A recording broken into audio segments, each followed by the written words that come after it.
Bueno, en esta oportunidad vamos a hablar de medidas de aislamiento o lo que se conoce también como precauciones por la vía de transmisión.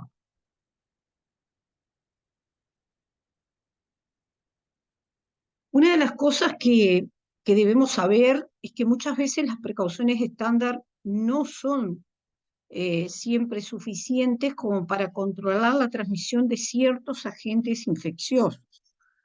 Ya habíamos visto precauciones estándar, por lo tanto no vamos a profundizar, pero sí decir que si bien son una excelente herramienta a términos generales en un hospital, a veces adicionalmente a estas medidas se aplican las precauciones basadas en el mecanismo de transmisión. ¿Qué son? Bueno, son aquellas que utilizamos en pacientes infectados o pacientes con sospecha de estar infectados, o en algunas situaciones especiales pacientes colonizados por patógenos que están definidos en el hospital como de gran importancia epidemiológica y que pueden ser transmitidos por las vías de transmisión que vimos en clases anteriores, aérea, gotas o contacto tanto directo como indirecto. El objetivo de estas medidas son básicamente prevenir la transmisión de microorganismos entre pacientes o entre el personal y los pacientes, actuando sobre la vía de transmisión de estas infecciones. Y se aplican cuando se sospecha o se sabe que un paciente tiene una enfermedad infecciosa y además que está en periodo infectante. Y esto es muy importante porque muchas veces se colocan a los pacientes en aislamiento en el hospital y se olvidan de quitarle las medidas de aislamiento cuando el paciente ya dejó de ser infectante. O sea que la clave de un aislamiento bien establecido es establecerlo durante el periodo en el cual el paciente tiene una etapa de la enfermedad en la cual puede provocar contagios en otras personas. Y a veces también, como dijimos hoy, se aplican en pacientes que están colonizados por microorganismos de importancia epidemiológica, y esto hay que verlo en cada uno de los comités de infecciones locales, cuáles son sus grupos prioritarios o no. Entonces, habíamos visto el otro día que en el hospital son frecuentes 3 vías de transmisión, la aérea por gotas y contacto, y que el mecanismo de transmisión aérea implicaba la diseminación de núcleos de gotículas o de aerosoles que eran inhalados para las personas, y en este grupo tenemos Mycobacterium, varicela, sarampión, herpes, COVID. Luego la transmisión por gota, que es la diseminación de partículas en aquellas, digamos, secreciones o excreciones respiratorias que por su tamaño se desplazan poca distancia y que contagian por contacto. Ahí tenemos fundamentalmente meningitis. Y la transmisión por contacto, que puede ser contacto piel a piel o a través de artículos o objetos contaminados, y acá hay todo el grupo de bacterias multiresistentes, sarna y otras enfermedades. Un sistema de aislamiento ideal tiene que tener recomendaciones basadas en la mejor evidencia científica disponible en el momento.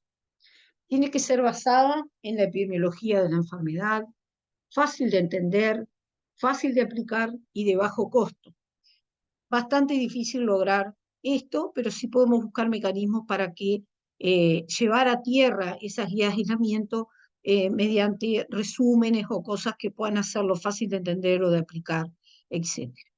Entonces, estas precauciones basadas en el mecanismo de transmisión van a ser precauciones aéreas o por el aire, precauciones por gotas y precauciones de contacto. Y hay que recordar que estas medidas adicionales se ejecutan siempre conjuntamente con las precauciones estándar que vimos en la clase anterior. Entonces, dentro de las precauciones de contacto o básicas, tenemos el grupo de aquellas enfermedades que se transmiten fundamentalmente por enfermedades entéricas como Clostridium, que ahí hacemos una excepción y vamos a explicarla más adelante, o unas precauciones de contacto más intensificadas que se llaman precauciones expandidas y que también vamos a verlas más adelante. O sea que de estos tres grupos, contacto, gotas y aéreas, siempre se dan conjuntamente con las precauciones estándar. Y vamos a ver las precauciones aéreas. Esta es nuestra cartilla que tenemos en la puerta de la habitación del sanatorio SMI. Tiene un mensaje para las visitas y tiene un mensaje para el personal asistencial de la institución. En el caso de precauciones aéreas, a las visitas se les recomienda estar acompañado estrictamente del uso de una mascarilla personal y que practiquen la higiene de manos al entrar y al salir de la habitación. Para el personal asistencial, la recomendación de la higiene de manos obviamente que se sostiene, la recomendación de protección respiratoria KN95 o N95 según la disponibilidad del hospital. En el caso de CTI es preferible la N95 porque tiene un ajuste más perfecto y la generación de aerosoles durante el abordaje y la vía aérea logran una mayor exposición para el trabajador y mantener la puerta de la habitación siempre cerrada porque lo que está contaminado es el aire. Entonces, cuando uno habla de transmisión por gotas, estamos hablando que se transmite mediante el contacto directo de la gota o indirecto a través de las manos, por superficies o artículos contaminados con gotas respiratorias, con las mucosas de la persona que se va a enfermar. Y que esta enfermedad acontece a un estrecho espacio, no más allá de 1 metro, y como ya dijimos hace un rato, meningitis es uno de los ejemplos de transmisión por gotas. Comparado con la transmisión aérea o por aerosoles, el mecanismo de enfermedad es por la inhalación de aire que contiene los microorganismos. Estos microorganismos están contenidos en los núcleos de gotitas pequeñas en suspensión en el aire que debido a su pequeño tamaño se pueden desplazar a través de largas distancias, incluso hasta fuera de la habitación. Este tipo de enfermedad ocurre a corta distancia o a larga distancia. Uno se puede contagiar a 10 centímetros del paciente como se puede contagiar a 4 o 5 metros del paciente. Y los aerosoles los produce entonces el paciente al toser o estornudar o cuando se hace un procedimiento generador de aerosoles. Y dentro de este grupo de transmisión aérea tenemos varicela, herpes, sarampión, tuberculosis pulmonar y COVID-19. Las habitaciones para aislamiento aéreo, uno de los requisitos fundamentales es habitación individual, porque nosotros no podemos contener el aire de un paciente y de otro dentro de una habitación compartida. Esta habitación va a tener que tener un acceso restringido para evitar la exposición de personas en forma innecesaria, ventilación mediante ventanas, por ejemplo, al exterior del establecimiento, nunca hacia otra habitación o hacia un corredor que haya personas que se puedan exponer, y la puerta siempre debe permanecer cerrada. Cuando la habitación no tiene posibilidades de ventilación, se recomienda, aunque sea purificadores de aire portátiles, como el de la foto, donde mediante el pasaje del aire por filtros EPA se retienen los contaminantes. La habitación compartida solo con pacientes que tengan el mismo diagnóstico, el mismo germen y el mismo genotipo. Por ejemplo, 2 pacientes con COVID. Por el riesgo de desarrollar resistencia, se recomienda que los pacientes con micobacteria en tuberculosis no compartan la habitación y que preferentemente tengan una habitación personal y que no la compartan ni aún con otras personas con el mismo microorganismo. Y dentro de los tips de aislamiento aéreo, uno de ellos es la protección respiratoria, a ingresar a la habitación, que ya lo nombramos, N95 o máscaras FFP2. El personal que presta estos cuidados debería de estar inmunizado para atender a los pacientes. Por ejemplo, si tenemos un paciente con sarampión, el enfermero debería de estar vacunado contra sarampión, contra varicela. Limitar la movilización del paciente hacia otras unidades y, si es necesario, colocarle una mascarilla quirúrgica a fin de evitar que emane gotitas desde su vía aérea, y esto todo dependiente a que el paciente tolere. Con respecto a las precauciones por visitas o acompañantes, uso estricto de mascarilla e higiene de manos al entrar y salir. Y con respecto al personal asistencial, lo mismo, más agregar protección facial o gafas, y a veces en niños pequeños puede ser necesario el uso de batas y guantes, este, por digamos, ese contacto tan directo y que se tiene cuando uno está atendiendo a un niño. La transmisión por gotas entonces supone el contacto de la conjuntiva o las mucosas, tanto la nariz como la boca de una persona, con partículas de estas gotas infectivas emanadas de un paciente que está enfermo, eh, exponiéndonos. Y comprende las enfermedades que vemos aquí: infecciones por hemófilos influenza tipo B, infecciones por Neisseria meningitidis, pertusis, faringitis estreptocócica, adenovirus, gripe y parotiditis viral. ¿Dónde ubicar a un paciente con aislamiento por gotas? Lo ideal, una habitación individual o en una misma habitación con otros pacientes que tengan el mismo diagnóstico, el mismo agente y el mismo fenotipo. Excepcionalmente, cuando realmente las capacidades del hospital están agotadas y no hay posibilidad de una habitación individual, entonces se puede compartir una habitación con otros pacientes que deberían de reunir estas características. Asegurar un área de más de 1 metro entre un paciente y otro para una adecuada delimitación de los espacios y la colocación de los insumos como portazueros, escabel para la cama, etc. Y evitar que el paciente con indicaciones de aislamiento esté en la misma habitación con pacientes susceptibles, fundamentalmente aquellos que tienen procedimientos invasivos o con aquellos que puedan sufrir consecuencias graves como los pacientes inmunocomprometidos. El EPP entonces es protección de mucosas faciales con mascarilla y antiparras o mascarillas y escudo facial, y si el escudo facial es lo suficientemente grande como para contener las gotas, no es necesario de pronto el uso de mascarilla. Si tenemos riesgo de salpicaduras con fluidos corporales, además podría ser necesario bata y pechera, que como dijimos a veces pasa en la atención de niños, que ellos de pronto no pueden tener las prácticas y etiqueta de tos que le podemos enseñar a un adulto. No se requieren medidas especiales de ventilación o de manejo del aire, porque no es el aire la vía de transmisión, sino las gotas que acaba de expulsar, secreciones respiratorias mediante gotas que acaba de expulsar un paciente. Cuando no se dispone de una habitación individual o no es posible el aislamiento por cohorte, hay que mantener una separación entonces de más de 1 metro, y si hay cortinas, en lo posible mantenerlas cerradas como una forma de evitar el desplazamiento de estas gotas. Y colocar mascarilla quirúrgica al paciente tanto para traslados, o si el paciente tolera, pedirle cuando, por ejemplo, le tomamos la presión o le hacemos algún cuidado muy cercano a su cara. Cuando hablamos de precauciones de contacto, hablamos de aquellas medidas para impedir la diseminación de infecciones que se transmiten, como dijimos hoy, por contacto directo o indirecto, y habíamos dicho que hacíamos 3 discriminaciones, pero esto es básicamente para que la gente enfatice en algunas cosas. Las precauciones básicas de contacto aplican casi todas las enfermedades.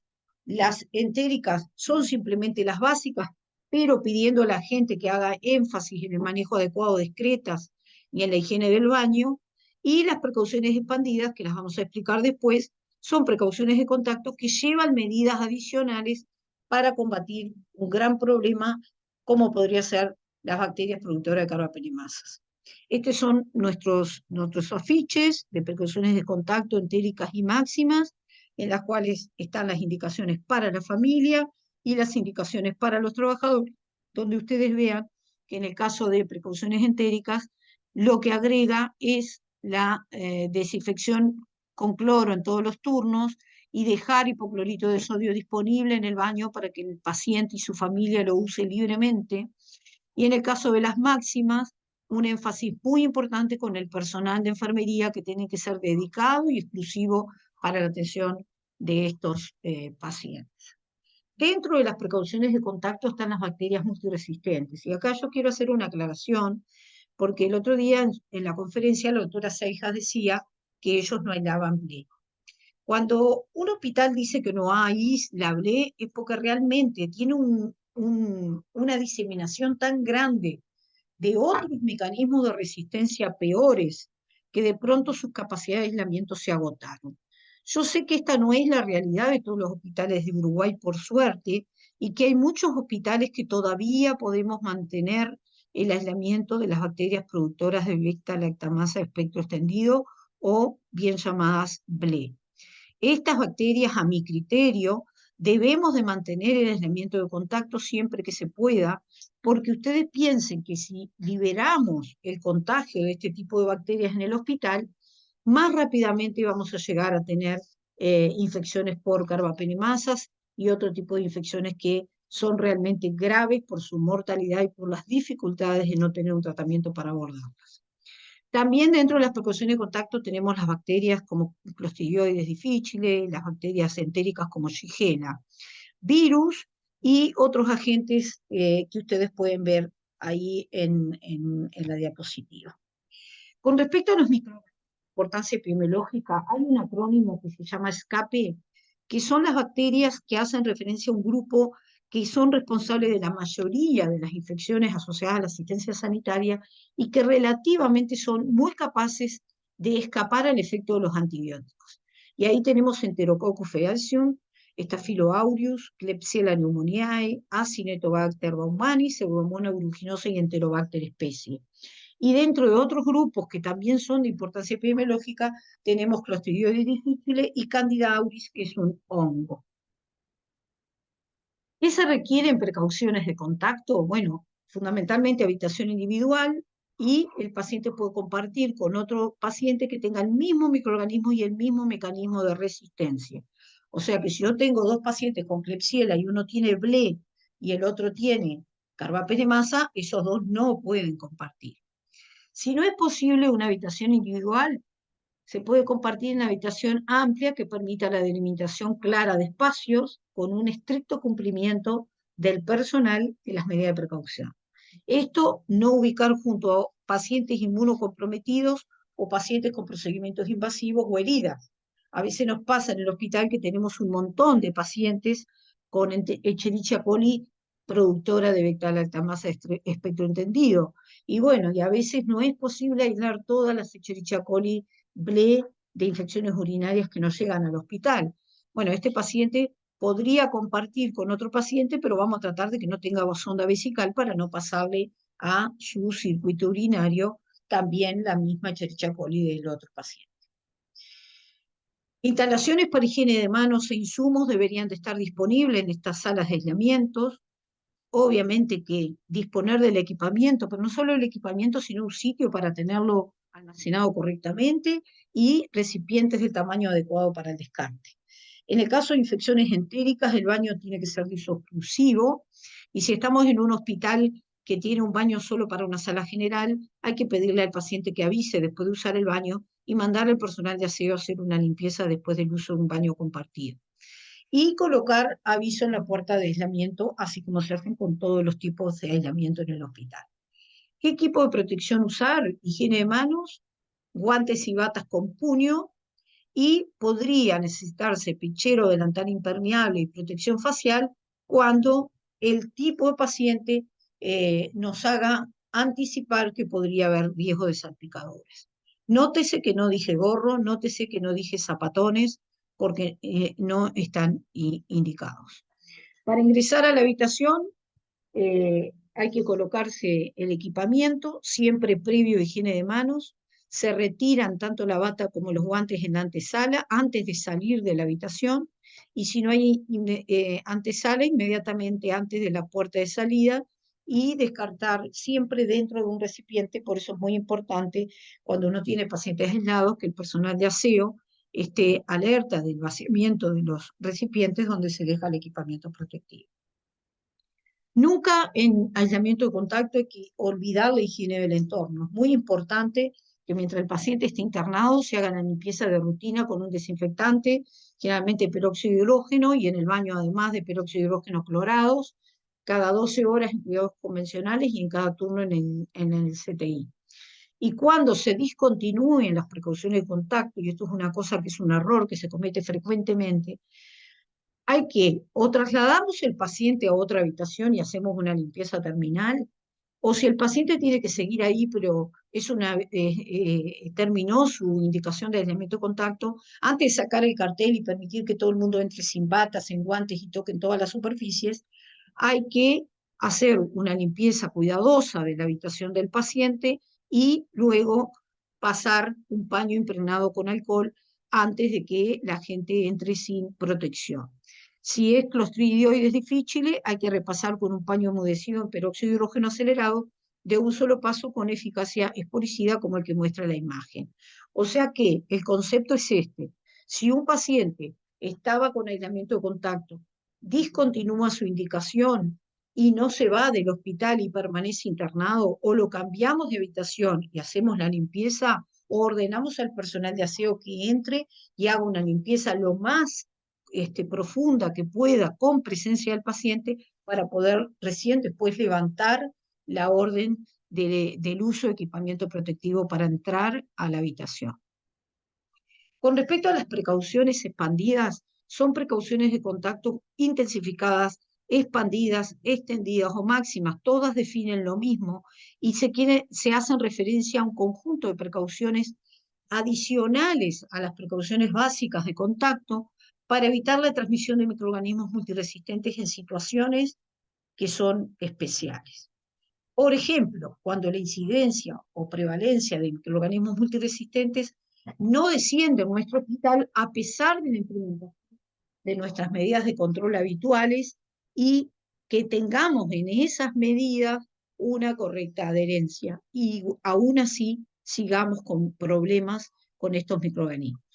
En el segundo caso sería eh, cuando tenemos por primera vez una infección por un germen raro o no frecuente en mi hospital, o cuando se trata de un brote de microorganismos muy relevantes desde el punto de vista epidemiológico, que ya hoy estuvimos viendo cuáles eran los escapes entre ellos.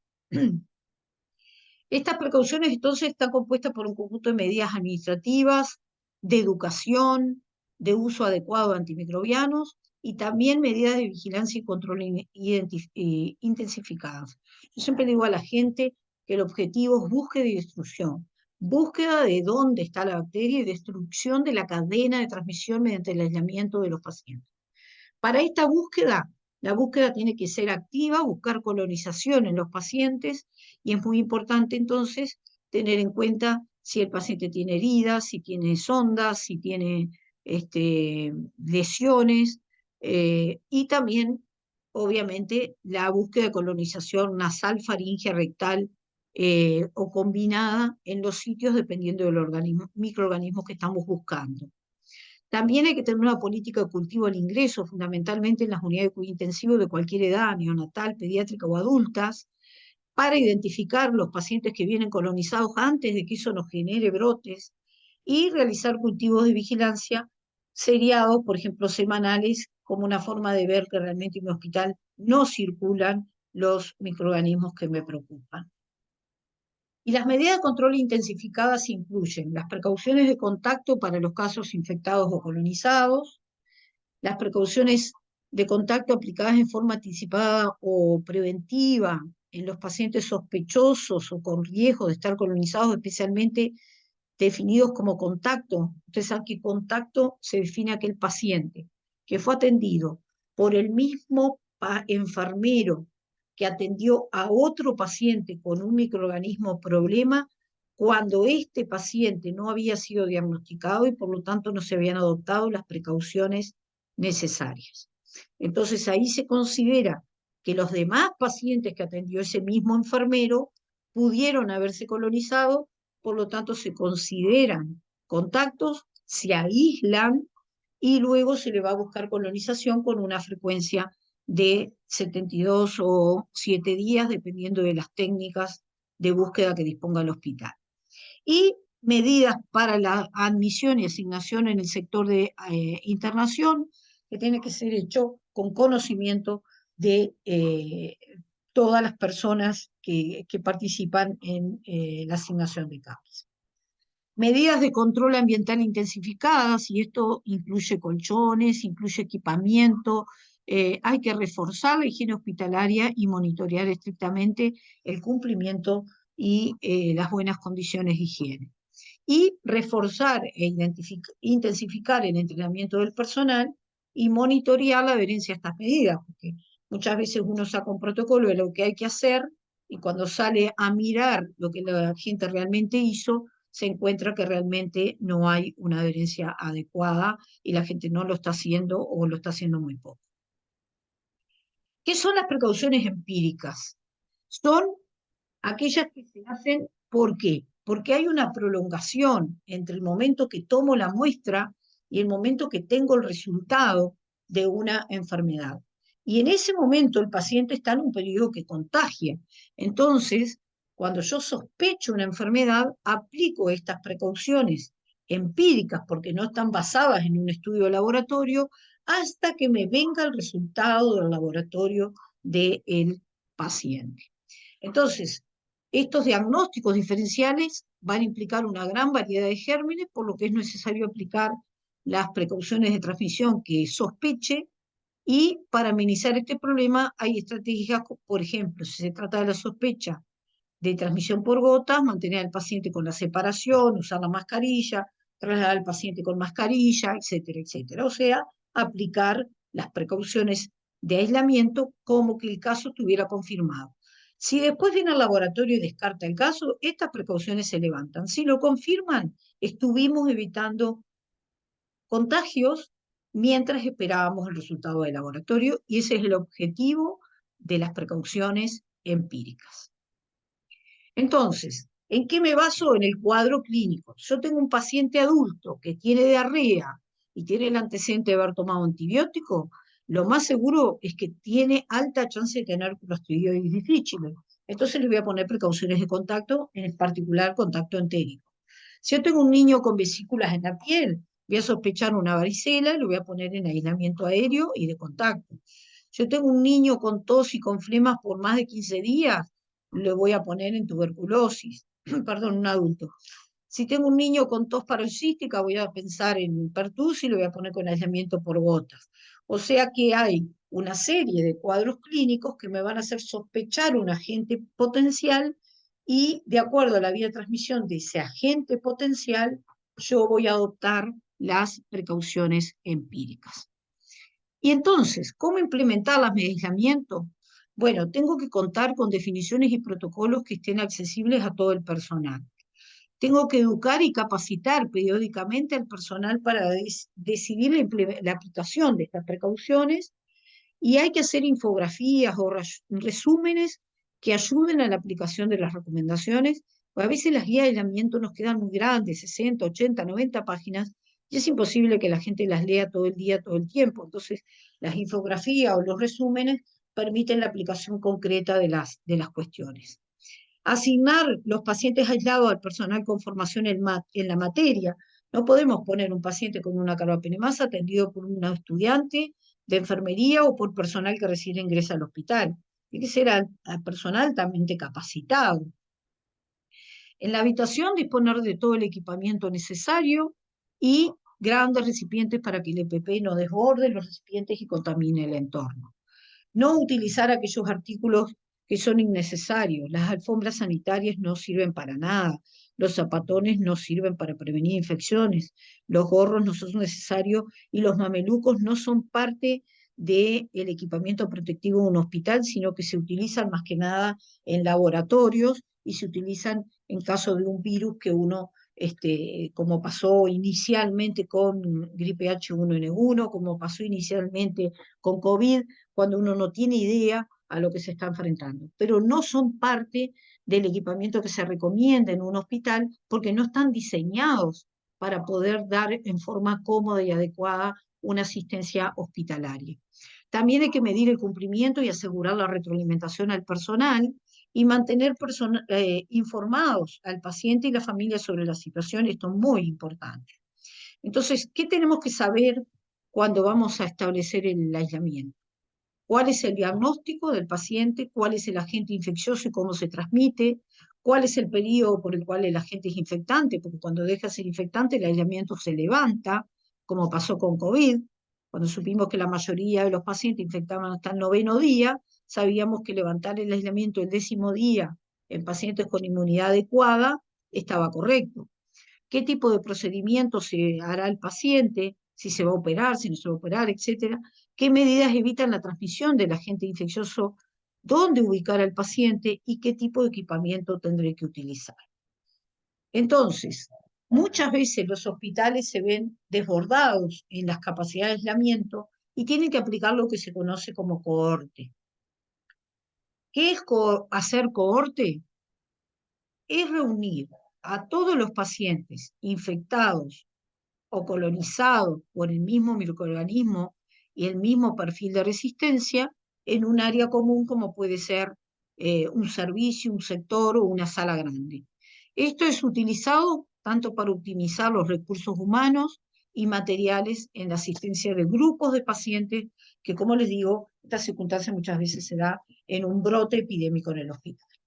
Se utiliza entonces cuando se requiere aislar a un número significativo de pacientes que tienen la misma enfermedad, el mismo perfil de resistencia, o pacientes que hay que cuarentenar. A veces se hace cohorte de contactos de carbapenemasas hasta que se liberan con los hisopados rectales negativos. Entonces, ¿cómo se aplica un aislamiento en cohorte? Primero, incluir en la cohorte solo los casos confirmados. Si queremos una cohorte de personas contacto, tiene que ser atendida en forma independiente. No pueden estar compartiendo juntos. Dedicar personal exclusivo para la atención de las cohortes. Destinar un espacio físico exclusivo para la estación de enfermería, pues el enfermero no puede ir a la misma enfermería que los demás si tiene una cohorte de pacientes infectados. Un sector de insumos y baños exclusivos. Cerrar la cohorte cuando se va de alta el último caso. Las cohortes igual se pueden ir achicando. Por ejemplo, yo tengo una cohorte en un sector de 10 camas y se van yendo de alta los pacientes, luego puede quedar de 5 camas, luego puede quedar de 4 habitaciones y finalmente puede quedar de una sola habitación. O sea, esto no es rígido, se puede ir achicando. Y el equipamiento protectivo en una cohorte tiene que ser individual, y esto es un error muy grave de pensar que como los pacientes pueden tener el mismo microorganismo, podemos usar el mismo equipamiento. El equipamiento protectivo es exclusivo de los pacientes, porque los pacientes son únicos. Pueden ser que tengan similitud en el agente infeccioso que estamos tratando, pero también puede ser que esté desarrollando un mecanismo de resistencia o que tenga otros microorganismos que no le hemos diagnosticado. Por lo tanto, aunque los pacientes estén en cohorte, el equipamiento protectivo es exclusivo de cada uno de los pacientes. Entonces, ¿cuáles son los imprescindibles que tenemos que encontrar en una guía de aislamiento? La cadena infecciosa, los mecanismos de transmisión, las medidas de aislamiento, incluyendo obviamente el uso adecuado del equipamiento de protección personal. También tienen que estar definidas las responsabilidades. ¿Quiénes indican el aislamiento? ¿Qué tarea hace cada una de las personas? ¿Quién asigna la cama? ¿Y con qué criterios se le dan prioridades las asignaciones de ubicación del paciente? ¿Quién puede retirar la indicación de aislamiento? ¿Y cuándo se retira la indicación de aislamiento para cada uno de los patógenos del hospital? ¿Qué situaciones aislar y cuáles son las prioridades del hospital según los patógenos? ¿Cuánto es la duración del aislamiento? Y ustedes tienen el material de estudio, las guías del CDC, para estudiar ahí. Referencia o link a instrucciones de higiene ambiental, porque ustedes saben que la higiene ambiental está muy relacionada con la transmisión de enfermedades. Hoy por hoy el debut, digamos el debut no, lo que se está resaltando más es la higiene de manos junto a la higiene ambiental, como dos grandes vehículos de abordaje del corte de infecciones, de la corte de la transmisión. Alertas electrónicas con el caso de los pacientes contactos de enterobacterias productoras de carbapenemasa, etcétera. A quién colocárselas, por cuánto tiempo, quién las registra y cuando hay una alerta y el paciente reingresa, qué hacer con ese paciente. Y flujogramas que permitan entender las normas de aislamiento. Así que en conclusión, El tipo de aislamiento a implementar va a estar relacionado con el mecanismo de transmisión de la enfermedad. Lo correcto es cortar la vía de transmisión sin confinar al paciente, o sea, el paciente igual tiene que ser atendido como si no estuviera aislado. No se le puede negar a los pacientes indicaciones o acciones terapéuticas, ni tampoco aislarlo de no ir a ver cómo está el paciente o no estar escuchando sus necesidades. Las medidas efectivas son las que se toman en forma oportuna y esto, ante la sospecha, hay que arrancar con el aislamiento. Por el tiempo necesario, no aislemos de menos y no aislemos de más y acorde al mecanismo de transmisión.